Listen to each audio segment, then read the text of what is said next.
Hi అండి. Mounika funny వీడియోస్కి ఇంకా ఇక్కడ వచ్చేసరికల్లా మంచూరియా చేశాను.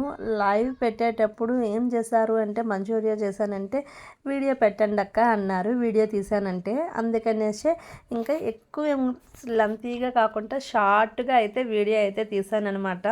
మన ఇంట్లో ఇవి ఉంటే మాత్రంగా మంచూరియా అయితే చేసుకోవచ్చు. మెయిన్గా సాస్లు అయితే ఉండాలన్నమాట. ఇందులో ఒకటైతే మిస్ అయ్యింది. ఏంటో అనుకుంటున్నారా? క్యాప్సికమ్ అయితే మిస్ అయ్యిందనమాట. ఇంకా ఇక్కడ నేను చికెన్ కలిపేటప్పుడు అయితే వీడియో క్లిప్ అయితే మిస్ అయిపోయింది. ఇంకా చికెన్ ఎలా కలుపుకోవాలంటే మీరు ఇక్కడ మీకు నచ్చినంత బోన్లెస్ చికెన్ అయితే తీసుకోండి. చిన్న చిన్న ముక్కలుగా కట్ చేసి పెంచుకొని ఇందులోని ధనియాల పొడి, జీలకర్ర పొడి, కారం, పసుపు, ఉప్పు, కార్న్ఫ్లోర్, కొద్దిగా మైదా, అలాగే చికెన్ మసాలా, గరం మసాలా వేసి కలుపుకొని ఒక నిమ్మకాయ చెక్క వేసుకొని కలుపుకున్న తర్వాత ఒక అరగంట ఫ్రిడ్జ్లో పెట్టేసి నానబెట్టాలి. తర్వాత డీప్ ఫ్రై చేసుకొని ఇలా పీసెస్లా సైడ్కి అయితే తీసుకోవాలి. ముఖ్యంగా మనం బోన్లెస్ చికెన్ మాత్రమే తీసుకోవాలన్నమాట. ఇంకా ఇక్కడ బోన్లెస్ చికెన్ అయితే ఫ్రై చేసి సైడ్కి తీసుకున్న తర్వాత ఇంకొక ప్యాన్ పెట్టుకొని స్టవ్ ఆన్ చేసుకొని ఇక్కడైతే బాయిల్ చేసిన ఆయిల్ ఉంది కదా, కొద్దిగా ఆయిల్ అయితే వేసుకోవాలి. ఇప్పుడు ఇందులోకి చిన్న చిన్నగా ముక్కలు కట్ చేసిన వెల్లుల్లిపాయ ముక్కలు అయితే వేసుకోవాలన్నమాట.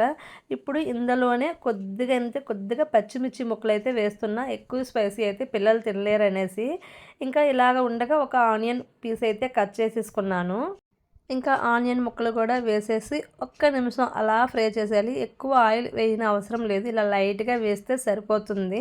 ఎక్కువగా వేగనవసరం కూడా లేదనమాట. ఒక 50% వేగితే సరిపోతుందనమాట.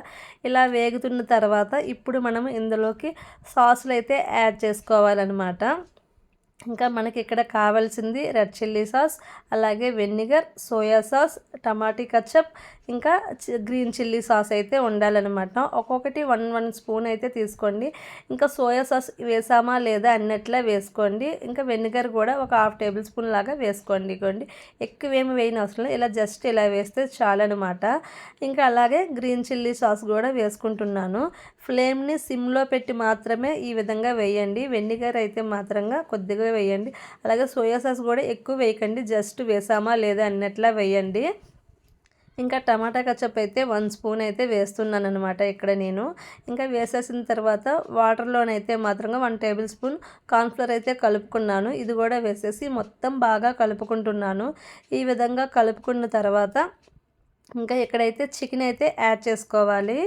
మొత్తం ఒకసారి కలిపిన తర్వాత చికెన్ అయితే యాడ్ చేసేసుకొని మొత్తం కలిసేటట్లా కలుపుకోవాలి. ఈ విధంగా కలుపుకొని ఒక 2 నిమిషాలు అయితే మొత్తం కలిసేటట్లా కలుపుకోవాలి. బాగా గుర్తుంచుకోండి, బోన్లెస్ చికెన్ మాత్రమే తీసుకోవాలన్నమాట ఈ రెసిపీకి అయితే మాత్రంగా. ఇంకా ఫైనల్గా కొత్తిమీర జల్లేసుకొని సర్వ్ చేసుకొని తింటే చాలా బాగుంటుంది చికెన్ మంచూరియా. బయట వందల పెట్టే కొనే కంటను ఇంట్లోనే ఇలా చేసుకోండి.